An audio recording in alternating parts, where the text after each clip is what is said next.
How I actually developed discipline. The three real steps that turned me from a chronic procrastinator into a man who does what he says every single time. Let's get straight into it. Because most men lie to themselves about discipline. They say that they'll wake up early, but they hit snooze. They say that they'll stay consistent, but they break down the second things get hard. And if that sounds familiar, I get it, because that used to be me. I was the guy who watched videos on discipline, read motivational quotes, and even made plans to fix myself. But every time, I'd fall right back into the same patterns. It wasn't necessarily because I didn't want it. It's because I didn't understand what discipline actually is. See, discipline isn't about motivation. It's not about feeling ready. It's about systems that make weakness impossible. And the reason most men fail is because they built lives that make them too comfortable.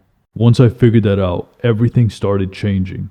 I began structuring my days not around what I wanted to do, but around what I needed to get done, no matter how I felt. And it wasn't magic. It was a repeatable, simple process that you can start today. And before we go deeper, let me tell you something important.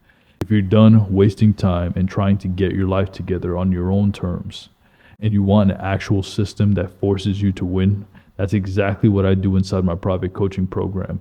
It's for men who want to build discipline, confidence, and direction in every area of life.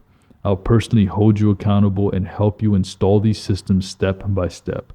You can find it through the first link in the description or the pinned comment below. Now here's how I actually developed discipline in 3 real steps that any man can follow.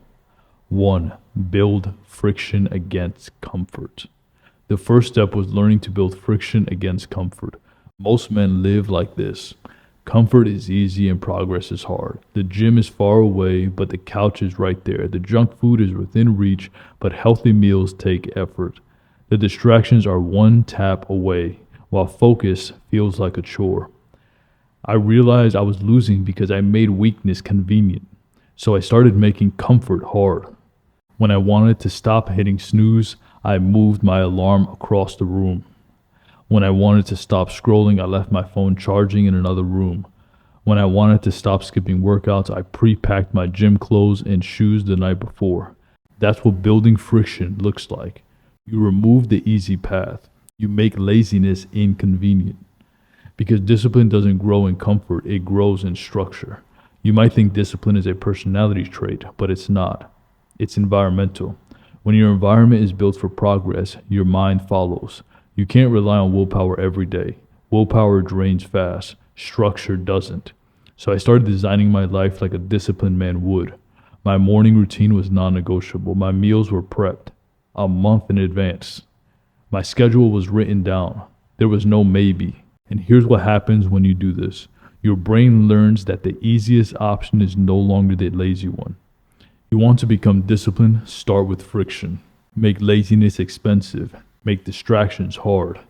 If it's easy to fall off, you've already lost. Once I flipped that switch, discipline stopped being about motivation and it became automatic. Point 2. Attach pain to quitting. The second step was attaching pain to quitting.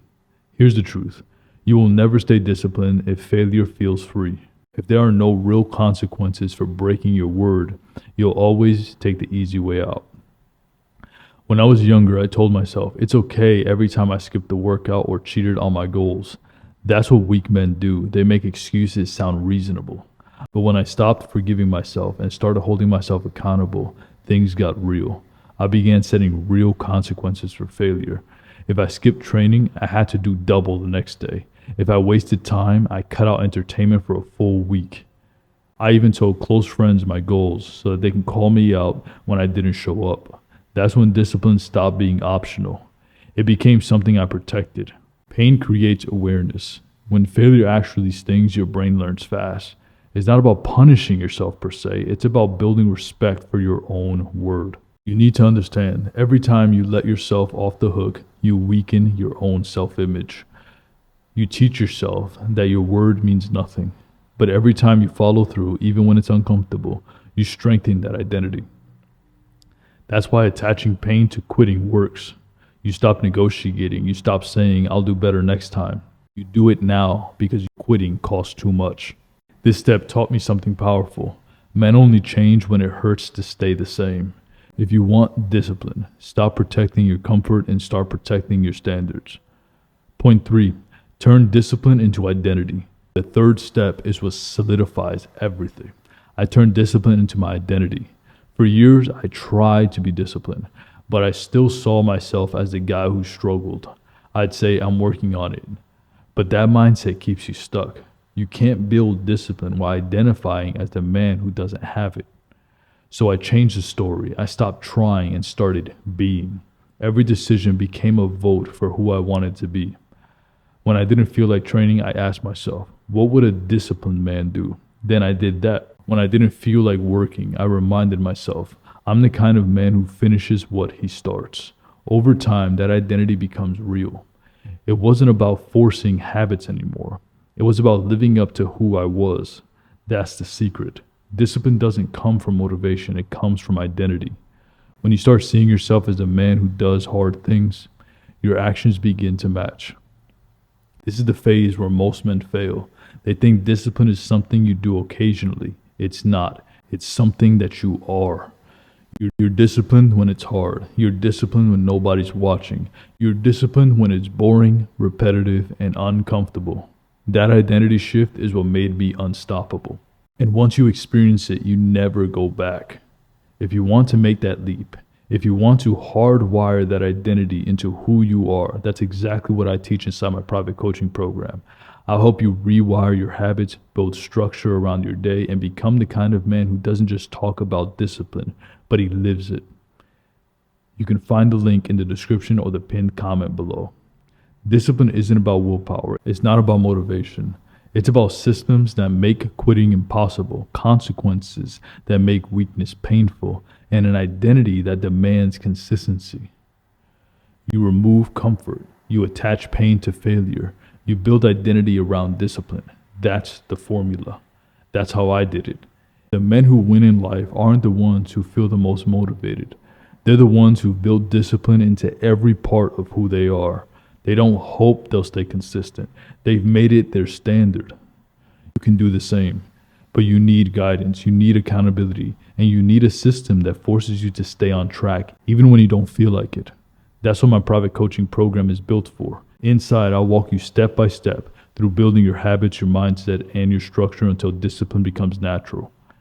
If you've ever wondered what your life could look like if you were consistent for just 90 days, this is your chance to find out. Click the first link in the description or the pinned comment below and join a group of men who decided to stop talking about it and start becoming it. Discipline built my confidence, my fitness, my income, and my mindset. And if you commit to it, it'll do the same for you. So ask yourself, are you still waiting for motivation? Or are you finally ready to become a man that does what he says?